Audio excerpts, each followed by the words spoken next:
What does Gilberta do? Is she worth pulling? How do I even build her? And most importantly, if I'm into her, does that make me a furry? Today, we'll be answering most of those questions. Gilberta is a supportive unit, but more unique than any we have currently. She's a healer and a debuffer, with the caveat that her kit is basically tailor-made for AoE content. Everything in her kit comes in service to that.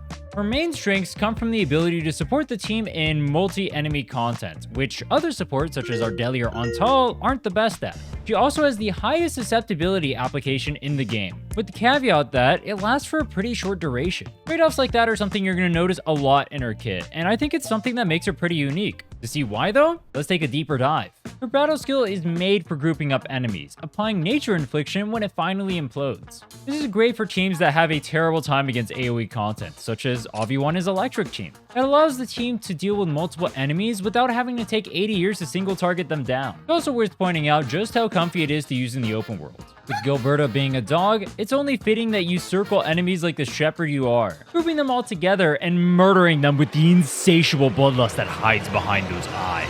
Even in single target based content, you'll find yourself using this skill to either apply nature infliction, proc reactions, or to funnel energy into your ultimate, which we'll talk about in a bit. Gilberta's combo skill is okay. You trigger it by applying an arts reaction, so combustion, electrification, solidification, or corrosion. With your battle skill applying nature infliction, you can always use the infliction applicator of another element in order to proc this, or you can just cheat and have characters like Perlica yeet that shit on there with their combo skill, creating a quick time spam event simulator. Her combo skill just does mediocre damage, with the most notable part of it being that it applies lift. At the moment, we don't have a good nature and physical team interaction, so that's not actually that useful, though it does have two uses with her ultimate. Her ult causes her to do a barrel roll, spawning a sizable field on the ground that lasts 5 seconds. This field applies nature infliction to enemies hit, and any enemy in the zone for its duration will suffer from both slow and art susceptibility. This art susceptibility goes up to 30% at base, increasing by 3% for every vulnerability stack on the enemy. That's where her combo skill comes in. The lift you apply from the combo skill will add to those vulnerability stacks on the enemy, giving you extra amp. Actually, if a fight goes long enough, you can fully stack this vulnerability just using Gilberta's combo skill, getting you the full 42% damage increase from the susceptibility.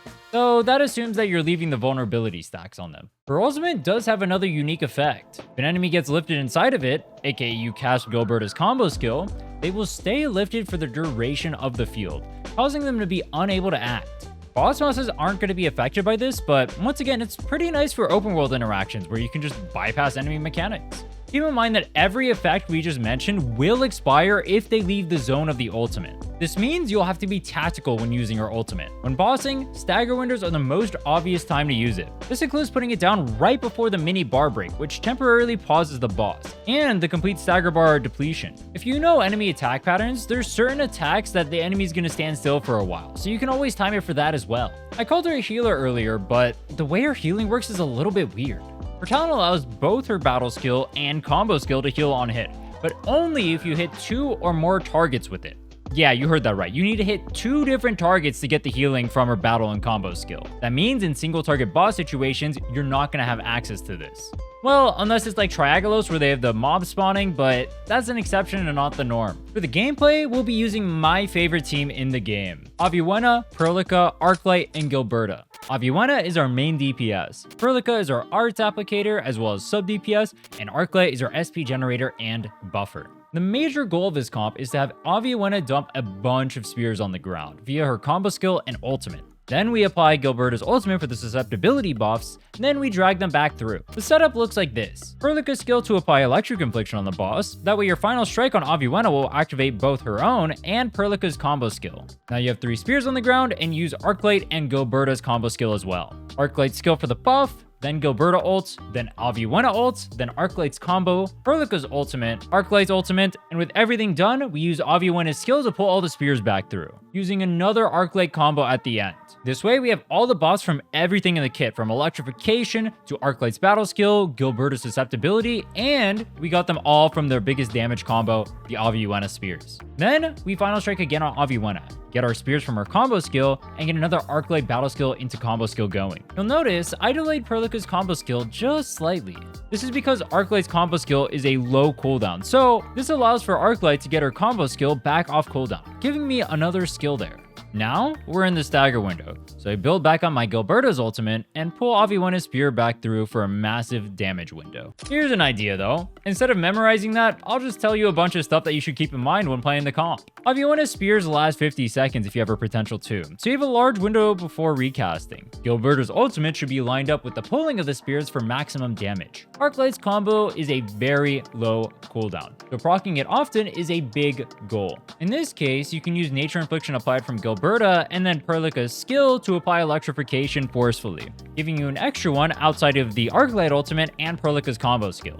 Make sure that you wait between electrification, application, and consumption so you don't lose an extra Arklight combo. Basically, that means once you use her combo skill, delay using her actual skill for a little bit. Then you can use her skill and then it'll give you another combo skill. The SP does matter a lot for the flow of the comp. Arklight consumes electrification, so be careful using your battle skill if Aviwana's combo skill is almost up. You may miss a rotation because of it.